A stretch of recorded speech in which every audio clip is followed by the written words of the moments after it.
दोस्तों रिसेंटली हमारे home minister Amit Shah जी से पूछा गया कि क्या इंडस वाटर ट्रीटी को रिस्टोर किया जाएगा पाकिस्तान के लिए, तो उन्होंने साफ इस बात से इनकार किया, will never be restored. Now we know this कि इंडस वाटर को सस्पेंड किया गया था after 26 innocent civilians in Kashmir were killed in an act of terror. और फिर फर्दर अमित शाह जी का कहना है that we will take water that was flowing to Pakistan to Rajasthan by constructing a canal. Pakistan will be starved of water that it was been getting unjustifiably। मतलब यहां पर इनका कहना है कि जो पानी पाकिस्तान में जा रहा था हम उसे डाइवर्ट करेंगे कैनाल के माध्यम से, हम उन सारे स्टेट्स में जैसे कि हरियाणा, राजस्थान जहां पानी की कमी है वहां तक उन वाटर को पहुंचाएंगे। अब देखो, जिसके बाद कई सारे मेंबर ऑफ पार्लियामेंट पाकिस्तान में एंड इवन के कई सारे पॉलिटिशियन ये धमकियां दे रहे हैं कि हम लड़ाई लड़ेंगे इंडिया से, हम वॉर लड़ेंगे इंडिया से, और ये बात ओआईसी तक भी पहुंच गया है।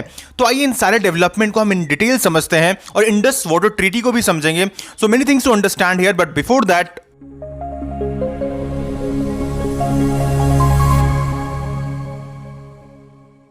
so as you can see here the map of Indus River system, Indus River system, and this map is very important क्योंकि इसी टॉपिक से रिलेटेड हम बात कर रहे हैं यहाँ पर।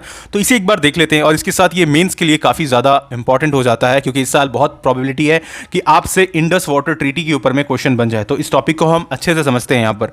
तो देखो इसकी ओरिजिन क्या है, लेकिन इससे पहले Indus river system is actually one of the 3 major river basin within the Himalayan drainage system. और वो 3 मेजर रिवर क्या है, एक तो इंडस खुद है, दूसरा आपको द गंगा रिवर सिस्टम मिलेगा and another one is Brahmaputra. Okay, तो ये 3 मेजर हिमालयन रिवर हैं जो एक्चुअली लाइफ लाइन बनती हैं इस इंडियन सब कॉन्टिनेंट में, खास करके आपके Bangladesh, India, I mean Pakistan. तो यहाँ पे ये जो रिवर है, ये तीनों रिवर ये काफ़ी मेजर रोल प्ले करती हैं, जिसमें से आज हम बात कर रहे हैं इंडस रिवर के बारे में। अब देखो ये ऐसा जब इसका टोटल लेंथ देखेंगे हम, आप देख सकते हो ये ओरिजिनेट करती है फ्रॉम बुखार चू ग्लेशियर जो कि टिबेटियन रीजन में है in the Kailash mountain range near Mansarovar lake, near Mansarovar lake. Okay, ये पॉइंट लोकेशन इंपॉर्टेंट है इधर। ओके, सो अब ये क्या करती है, मानसरोवर लेक से ओरिजिनेट करती है फ्रॉम टिबेट, ये एंटर करती है लद्दाख में, और लद्दाख में जिस पॉइंट पर ये एंटर कर रही है इस पॉइंट को कहा जाता है देमचौक। इसे क्या कहा जाता है, देमचौक। ओके, देमचौक। और उसके बाद ये काराकोरम और लद्दाख रेंज से के बीच से फ्लो करते हुए अगेन यहां पर ये पीओके है, पाकिस्तान ऑक्यूपाइड कश्मीर, इलीगली जिसे पाकिस्तान ने ऑक्यूपाई कर रखा है, उधर से ये इंटर करते हुए इधर नीचे पाकिस्तान की तरफ फ्लो करती है और फिर एट लास्ट अरेबियन सी में ड्रेन आउट करती है। और टिबेट में इस रिवर को क्या कहा जाता है, इसे सिंगी खंबन कहा जाता है। खंबन, मैं लिख देता हूं यहां पर ये fact, Singi Khamban. Okay, Khamban. Now what does this mean, Khamban? This means the lion's mouth. Okay, तो ये एज सच रिवर कल्चरली इस रीजन के साथ में जुड़ी हुई है। Now what is the course of Indus river, ये पूछा जाता है अक्सर कि इसमें खास करके ट्रिब्यूटरीज कौन कौन सी हैं। तो एक एक करके हम यहाँ पर बात कर लेते हैं कि कौन कौन सी लेफ्ट बैंक ट्रिब्यूटरी है। सबसे पहले आप जैसा कि देख सकते हो इस मैप में आपको जस्कर रिवर दिख रहा होगा, राइट हियर सुरू दिख रहा होगा, आफ्टर दैट सोन रिवर दिखेगा यहाँ पर, then you have Jhelum river, Chenab river, Ravi river, Beas river, Sutlej and that is Panjnad. तो ये पंजनट रिवर जो है, ये कुछ रिवर्स हैं जो कि लेफ्ट बैंक ट्रिब्यूटरी बनाती हैं। दूसरी तरफ में आपको राइट बैंक ट्रिब्यूटरीज दिखेगा, राइट बैंक ट्रिब्यूटरीज में आपको इधर स्वत दिखेगा, या you can see Swat. Then you have Gilgit river, after that again you have Shyok हो गया, स्वत हो गया, देन हियर काबुल, कुनर, खुर्रम, तोची, गुमाल, झोब। तो ये कुछ मेजर राइट बैंक ट्रिब्यूटरीज हैं दोस्तों। ओके, तो इस तरह से ये जो एज सच मैप है ये एग्जाम के लिए काफी ज्यादा जरूरी हो जाता है और ये आपको कहीं ना कहीं बेसिक थोड़ा पता होना चाहिए इसके बारे में। ओके, तो अब यहां पर हम बात करते हैं दोस्तों इंडस वाटर ट्रीटी के रेस्पेक्ट में और जो भी इवेंट्स इससे रिलेटेड हुआ था। अब देखो सबसे पहले हम बात कर लेते हैं इंडस वाटर ट्रीटी के बारे में। तो 1947 we got independence, India got independence, and that time Pakistan एक नया देश बन के सामने आया। तो पार्टीशन के बाद एक बहुत बड़ा क्वेश्चन ये था कि ये जो इंडस रिवर है इसको 2 देश के बीच में डिवाइड कैसे किया जाए, क्योंकि दोनों ही देश डिपेंडेंट थे on water from the Indus river basin.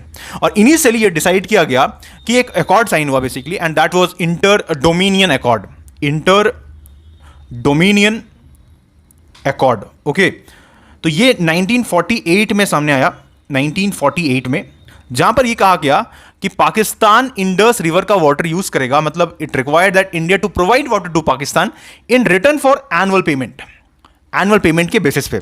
लेकिन ये एग्रीमेंट फेल कर जाता है, जाहिर सी बात है, क्योंकि यहां पर जो इंटरप्रिटेशन था ये क्लियर नहीं था, पाकिस्तान बहुत ज्यादा ऑब्जेक्ट कर रहा था इस चीज को। और इसका ही नतीजा रहता है कि 1951 में पहली बार वर्ल्ड बैंक सामने आता है और ये बात करता है कि हम मीडिएट करेंगे, और जिसका नतीजा रहता है कि 1960 में इंडस वाटर ट्रीटी साइन होता है between prime minister Jawaharlal Nehru and then president of Pakistan Ayub Khan. Okay, और जिसे साइन किया था, मतलब इस इंडस वाटर ट्रीटी को साइन किया था vice president of world bank वैब लिफ ने। ओके, तो ये कुछ बेसिक इंफॉर्मेशन है जो आपको पता होना चाहिए, स्टैटिक इंफॉर्मेशन। इसके अलावा जब हम इस ट्रीटी के बारे में बात करते हैं तो यहां पर थोड़ा जूम कर लेते हैं तो you can clearly understand this. तो यहां पर आपको दिखेगा दिस इंडस रिवर ट्रीटी, जिसे हमने कहा it is about the distribution of water of Indus and it's tributary between India and Pakistan, and it was signed on 19 September 1960 and this is very important क्योंकि ये डेट जो है ये exam में पूछा सकता है आपसे, खास करके स्टेट पीसीएस टाइप, उस पर क्वेश्चन पूछ सकते हैं कि सितंबर 1960 में इसे साइन किया गया, जैसे मैंने कहा कि इसे मीडिएट किया था वर्ल्ड बैंक ने। ओके, अब देखो इस हिसाब से आपका एक तो वेस्टर्न रिवर है और दूसरी तरफ में you have eastern river. Okay, eastern river में आपको दिखेगा इधर सतलज, ब्यास और रावी नदी। अब इसमें यह कहा गया कि ये जो कंप्लीट राइट है ना, ये इंडिया के पास में रहेगा कि इसे कैसे इस्तेमाल करना है।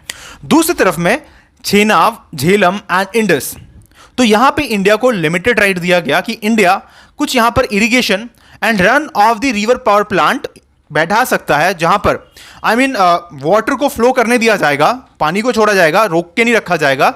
और इंडिया यहां पर आप ऐसा कह सकते हो कि कुछ लिमिटेड स्टोरेज के साथ, domestic and non consumptive uses के साथ, इसके अलावा मतलब एज सच जो बेसिक हल्का फुल्का जो नीड्स है वो इरिगेशन वगैरह यहां पर यूज करेगा, लेकिन एज सच पाकिस्तान को यहां पर वाटर फ्लो दिया जाएगा और 80% के आसपास जो वाटर फ्लो वो पाकिस्तान में जाएगा ओवरऑल रिवर सिस्टम का, एंड 20% एक्चुअली इंडिया यूज कर रहा था। तो यहां पर मेजोरिटी पाकिस्तान को वाटर दिया गया है। इसके बावजूद जब भी यहां पर हम मतलब पावर प्लांट बनाते थे, हाइड्रो पावर प्लांट बनाते थे, प्रोजेक्ट बनाते थे, तो पाकिस्तान हमेशा ही ऑब्जेक्ट करता रहा है। अब देखो ऑब्जेक्शन जो यहां पर रहता था, इसको सॉल्व करने के लिए डिस्प्यूट रेजोल्यूशन मैकेनिज्म भी बनाया गया था इंडस वाटर ट्रीटी के अंदर में, जहां पर 3 टियर सिस्टम था। एक तो था कि permanent inter commission, okay, Indus commission, उसके बाद में एक न्यूट्रल एक्सपर्ट का कमिटी रहेगा, अगर ये फेल कर जाता है तो ये वर्ल्ड बैंक कहीं ना कहीं मतलब अपॉइंट करता था। अगर ये भी फेल कर जाए तो आपके पास में कोर्ट ऑफ आर्बिट्रेशन था, ठीक है। तो इस हिसाब से कहीं ना कहीं पूरा सिस्टम वर्क कर रहा था। लेकिन यहां पर पाकिस्तान ने हमेशा ही ऑब्जेक्ट किया है, चाहे बात सलाल डैम प्रोजेक्ट का हो, चाहे बात आपका पाकल दुल प्रोजेक्ट का हो चेनाब रिवर के ऊपर में, इसके अलावा और भी कई सारे प्रोजेक्ट जैसे कि किशन गंगा, इन सब पर कहीं ना कहीं हमेशा पाकिस्तान ने ऑब्जेक्ट किया है, ऑब्जेक्शन रखा है। ओके, और हमेशा यहां पर क्या किया है कि क्वेश्चन उठाए इंडिया के ऊपर में, राइट। और अभी क्या हुआ है, अभी रिसेंट टाइम में हम सबको पता है कि जिस तरह का सिचुएशन हुआ है कि पाकिस्तान ने टेरर को कहीं ना कहीं स्पॉन्सर किया है। जो भी हालात हमने देखा कि पहलगाम अटैक में हुआ, 26 इनोसेंट लोग मारे गए वहां पर, राइट, बेगुनाह लोग, और यहां पर पाकिस्तान का डायरेक्ट इन्वॉल्वमेंट निकलता है, और जिसकी वजह से हमने यहां पर ऑपरेशन सिंदूर लॉन्च किया और पाकिस्तान के टेररिस्ट इंफ्रास्ट्रक्चर को कहीं ना कहीं तबाह कर दिया। अब पाकिस्तान ने यहां पर उसे अपने ऊपर अटैक समझा, क्योंकि वो तो टेरर स्टेट है, राइट, क्योंकि वो टेरर को फंड कर रहा है, टेरर को स्पॉन्सर कर रहा है, तो उसे अपने ऊपर उसे अटैक समझा और उसने भी कहीं ना कहीं रिटेलिएट करने की कोशिश की। ऑल्दो बाद में यहां पर पाकिस्तान के कहने पे ceasefire as such declare किया गया। ऑल्दो यहां पर यूएस तो और डोनाल्ड ट्रंप तो क्लेम करते रहे, लेकिन इन रियलिटी यहां पर पाकिस्तान के कहने से ही ये सारी चीजें हुई। अब क्या हो रहा है कि अब रीसेंट डेवलपमेंट ये हो रहा है कि यहां पर पाकिस्तान ये गुहार लग रहा है कि नहीं, जो सस्पेंशन किया गया ये इंडस वाटर को, राइट, इसको वापस से छोड़ा जाए, क्योंकि पाकिस्तान में सीवियर वाटर क्राइसिस आज के वक्त में देखा जा सकता है, खास करके इनके जो सिंध प्रांत है वहां पर। सिंध में आज के वक्त में काफी ज्यादा सीवियर वाटर क्राइसिस है, और इस वजह से सिंध और पंजाब जो है, पाकिस्तान का पंजाब प्रोविंस, उनके बीच में ऑलरेडी प्रॉब्लम चल रहा है कैनाल प्रोजेक्ट्स को लेकर, राइट, और यहां पर वाटर का काफी ज्यादा crisis, as I told you. तो इस वजह से यहां पर ये चाह रहे कि ज्यादा से ज्यादा वाटर इंडिया की तरफ में, लेकिन यहां पर जैसे ही होम मिनिस्टर साहब ने ये कहा कि नहीं, यहां जो वाटर हम स्टोर कर रहे हैं ये हम अपनी तरफ ही वापस करेंगे, राइट, ये हम अपनी तरफ वाटर लेकर जाएंगे, क्योंकि हमारे स्टेट में भी काफी ज्यादा नीड है। हरियाणा हो गया या फिर राजस्थान हो गया, वहां पर वाटर का नीड है, हम ये कैनाल से डाइवर्ट कर सकते हैं। ये हमारे होम मिनिस्टर साहब का कहीं ना कहीं स्टैंड था। अब जिसके बाद से यहां पर केसेस बनने लगे, यहां पर कहीं ना कहीं पाकिस्तान क्लेम करने लगा ये गलत है, हम वॉर लड़ेंगे इंडिया के साथ में, हम जंग करेंगे इंडिया के साथ में, इस तरह का कहीं ना कहीं इनके जो पॉलिटिशियंस है वो सामने आकर कहने लगे, और ये बात ओआईसी तक भी चला गया है दोस्तों। अब ओआईसी ने क्या कहा है, let me tell you here. अब दोस्तों यहां पर आपको बिलावल भुट्टो दिखेंगे, इनका स्टेटमेंट जरा सुनिए आप, ये क्या कह रहे हैं इंडस वाटर के रेस्पेक्ट में। हुकूमत में आपका सिंधु का दिफा किया, हमने ब्रिटानिया में, यूरोप में आपका सिंधु में दिफा किया कि हम होने नहीं देंगे, कि अगर भारत हमारे सिंधु की तरफ माली आंख भी दिखाता है तो इंशाअल्लाह ताला हम एक और जंग लड़ेंगे और एक बार फिर उनको शिकस्त दिलवाएंगे। हम इनको बताना चाहते हैं कि आपको सिंतास मुआहिदा मानना पड़ेगा। सिंतास मुआहिदा के तहत 6 में से जो 3 दरिया है वो पाकिस्तान के हवाले और बाकी 3 भारत के हवाले। तो भारत के पास 2 ऑप्शंस है, या माने आर्मी कानून माने, अपना सिंतास मुआहिदा माने और अमल दरामद करे। नहीं मानते तो पाकिस्तान एक और जंग करेगी और 6 के 6 दरिये आपके हो।